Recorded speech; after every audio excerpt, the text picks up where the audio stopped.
Hello again, everybody. I'm Greg Bird, editor of the McCurry County Voice. Today I'm joined by Ken Upchurch, our Republican representative from the 52nd District, representing McCurry, Wayne, and part of Pulaski County. Ken, thank you for being here. Thank you for having me. Hey, Ken's here to talk about the upcoming 2020 legislative session here in Kentucky, which starts Tuesday, January 7th at noon. Ken, what do you got planned for us this year?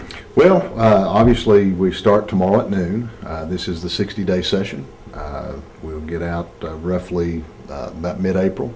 We have to be out constitutionally by April the 15th. We'll have the veto recess in between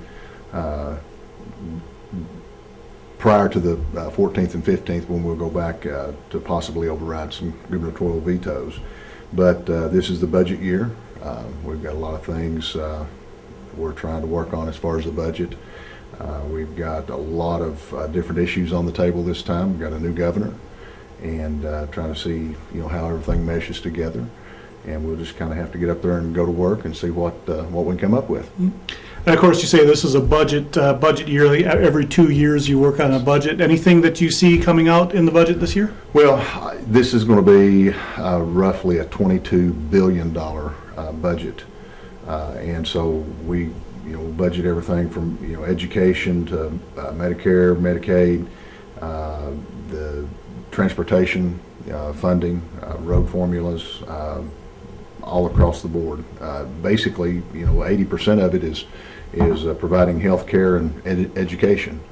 And so that's, we've got a very small percentage that we actually get to work with and budget, because everything, there's set expenditures that we have to meet, and so that ties up a lot of the budget and kind of ties our hands with a lot of things that we're able to do. Yeah, and of course one of the things that you all, and by you I mean the legislature, but also the Republicans, you and Senator Max Wise, who also represents McCurry County, have been talking for the past couple of years about reforming our tax structure in Kentucky, making us more competitive with other counties, Ohio, Tennessee, with no state income tax. And I know this is not something that you can do immediately with a snap of the fingers, but something you're working towards is eliminating the state income tax. Can you talk more about what progress you might hope to make this year? Well, what we did in the 2018 session was we lowered the state income tax from 6% to a flat 5%.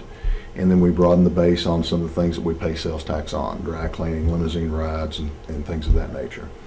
Now, the next step is we're waiting on our final numbers, and those won't come in until the end of this biennium, which will be in July. And the overall goal is to eliminate the state income tax and go on to a sales tax based budgeting model. Kansas did it a few years ago, and it really threw their budget into just a disaster, but they did it all at once. And what we're trying to do is do it a step at a time and get there incrementally, so that it's not such a like pouring cold water over you all at once. It's something that we're trying to do to so we can budget with it. And of course, by playing with local sales taxes, it becomes more of a fair tax, because everybody who goes to the grocery store is already paying the 6%. But by expanding that, exactly. You're not targeting the workers; you're targeting everybody. Targeting everybody. There's a lot of people that deal in cash, and they don't pay sales tax, and so they would. That's a portion of the economy that would be captured, don't pay income tax or sales tax. So that's a lot of revenue that would be captured just by changing the way that we capture income or taxes in Kentucky. So that's one of the things, and I think it's better for business. It will attract more jobs, more industry, and make for a better economic situation all across the state. Mm-hmm. And of course, you mentioned transportation, and you're the chair of the Transportation Committee. And of course, one thing that you helped push through is the finally completing new 92. Yes. That should hopefully be done sometime this year. But what other road projects are you looking for in your district? Well, we've talked about, in other instances, talking about obviously finishing up 92 and getting that completed. We've got looking at 27 between Whitley City Elementary and the 4-lane here, trying to get where bottlenecks there. Try to get that some work done there. We've talked about the bridge down at Strunk over the railroad tracks to alleviate some of the situations where a train's parked on the track and people can't get out, and an emergency situation. So that's going to be part of a design plan in the road plan. Or that's my goal, to get that put in. Feel pretty confident and comfortable that we can get that done. And then we've talked about the scenic route on Highway 92 between Stearns and Monticello. And I think those three things is going to be, they're obviously needed, but, especially with the scenic route, people coming in off of 75 on the new 92 portion, getting to see everything that's going on at Stearns with the train.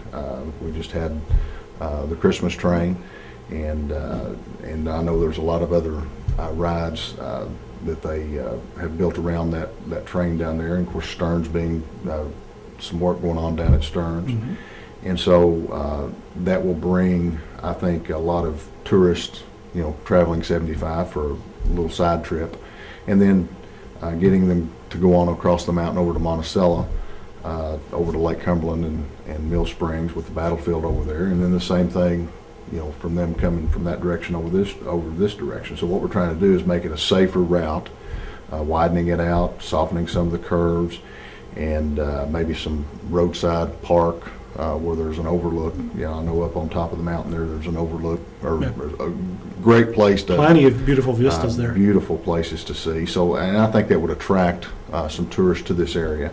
And, obviously they're going to spend money here, and that's what we want to do. Yeah, and of course, Congressman Rogers in the United States House of Representatives, and him and Senator McConnell have announced this rebranding of southeastern Mm-hmm. Kentucky and Kentucky wildlands that kind of fits all together and with that. It will fit all together with that, and that's one of the reasons that we're trying to get ahead of this project. And, it's not going to be something that happens overnight. This is a long-term goal, Mm-hmm. a long-term plan.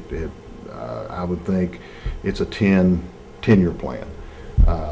It's going to cost several $1 million, so we'll just have to place some money in it along the way as we go, and do it incrementally. Yeah, and a lot of people don't realize the length of time these projects take. Yes. And it's more something you want done. You have to plan it, so many impact studies, budgeting issues, and other things that you have concerned about. It's not going to be the 92 between Whitley City and Williamsburg, but it will be, I think, a nice addition to the area. Going to education, again, another one of your major things. If I'm not mistaken, the governor's promised all the teachers a raise this year. That's one thing that you're all going to have to look at, see if there's money available. Anything else in the education budget to look for this year? Well, obviously, teachers' raises is an issue that the governor has raised. I mean, obviously, we all want teachers to make more money.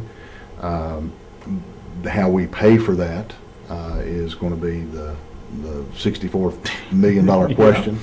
And how do you do that with the limited resources that we have? And so we're waiting on the governor to submit his budget proposal and see how he plans on paying for it.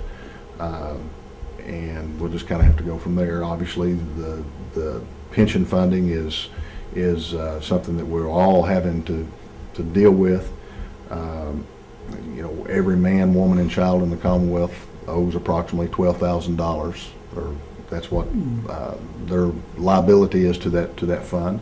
And so how do we, as fairly as we can, get that paid down? And so I think that's some of the things that we've tried to do as a House Republican caucus, and to do it as fairly as we can.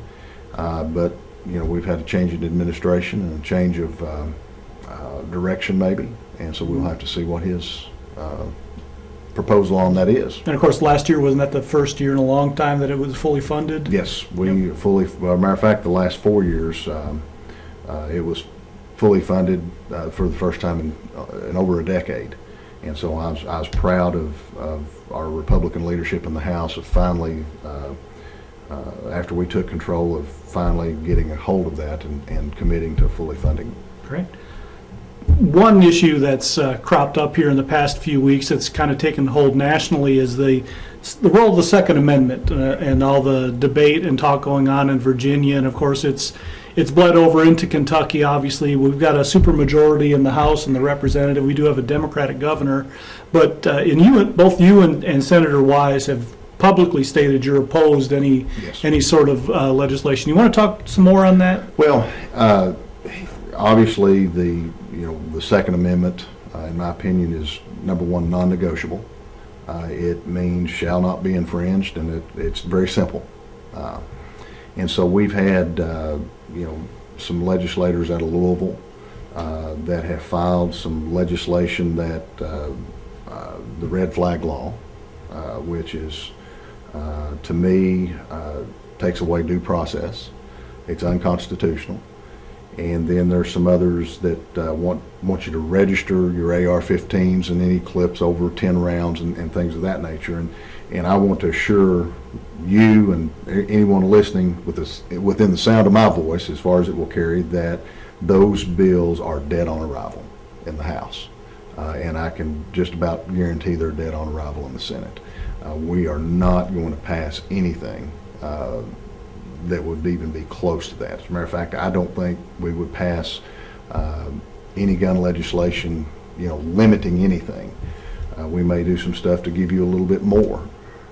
But as far as the red flag law and the registration, there's no way. I'm a firm believer in the Second Amendment. I got my son a Henry rifle for Christmas, and so that's not anything that I see as passing. Right. That's the last thing you want to do is take his Christmas present away I'm not from him. taking his Christmas present away from him.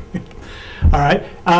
Is there anything else that we should be looking forward to over the next 60 days? Well, obviously, we've got, it's the budget year. One of the other issues, the time zone change, or the bill to make us all one time instead of falling back in the fall and Yeah, springing the forward. daylight savings time. We would just stay on summertime, I guess. And so that's one bill that I've co-sponsored, and I've had a lot of good feedback on it. People seem to like, let's stay on one time and just leave it there year round.